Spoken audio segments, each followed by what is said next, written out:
नमस्कार, मी हवामान अभ्यासक अनिल राज मुलगे, राहणार मुलगेमळा, बार्शी, जिल्हा सोलापूर. दिनांक 15 जून. उद्या सकाळपर्यंतचा हवामान अंदाज. मित्रांनो, मी आपणाला सतत सांगत आलो आहे की मी आपणाला 7 महिन्यापूर्वी अंदाज देऊन सांगितले होते की जून महिन्याच्या शेवटच्या आठवड्यात व जुलै महिन्याच्या पहिल्या आठवड्यात राज्यात चांगल्या पावसाची शक्यता राहील असे सांगितले होते. पण बरेच दिवस झाले मी पाहत आहे की राज्यात कशा प्रकारे पावसासंबंधी बातम्या दिल्या जात आहेत. त्यामुळे मित्रांनो, आपण पेरणी करून फसू नये म्हणून मी सतत आपणाला जागृत करत होतो.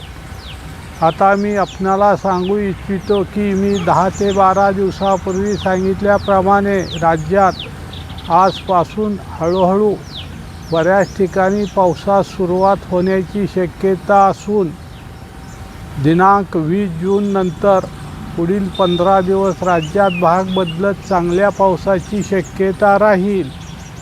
तसेच आज राज्यात वारे वाहतील. त्यापैकी खान्देश, विदर्भ तसेच नाशिक, संभाजीनगर, डहाणू, पालघर, मुंबई व उपनगरात तसेच पुणे, सातारा, सांगली, कोल्हापूर, बेळगाव, अहिल्यानगर, सोलापूर या जिल्ह्यात किंवा दिलेल्या विभागात वाऱ्याचा वेग जास्त राहील. साधारण ताशी 40 ते 50 किलोमीटर वेगाने वारे वाहतील. तसेच आज राज्यात हवामान ढगाळ व सूर्यप्रकाश असे राहील.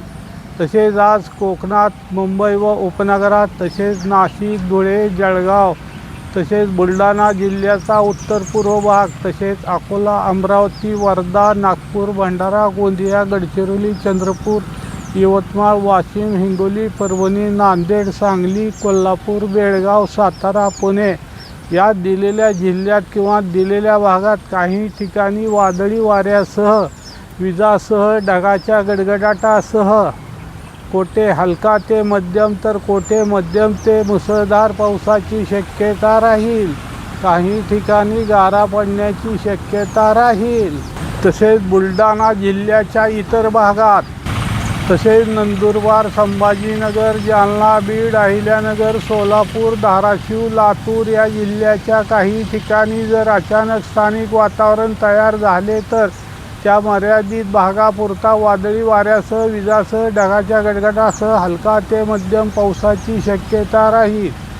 तसेच बार्शी तालुक्यात हवामान ढगाळ व सूर्यप्रकाश असे राहील. तालुक्याच्या काही ठिकाणी जर अचानक स्थानिक वातावरण तयार झाले तर त्या भागापुरता वादळी वाऱ्यासह, विजासह, ढगाच्या गडगडासह हलक्या ते मध्यम पावसाची शक्यता राहील. तसेच आज राज्यात विदर्भ विभाग सोडून तापमानात वाढ राहील. त्यापैकी राज्याचा पश्चिम भाग, दक्षिण महाराष्ट्र, पश्चिम महाराष्ट्र, मराठवाडा येथे उष्णतेची सौम्य लाट राहील. सदर माझा हा व्हिडिओ आवडल्यास त्यास लाईक करा, सबस्क्राईब करा व इतरांना शेअर करा. धन्यवाद.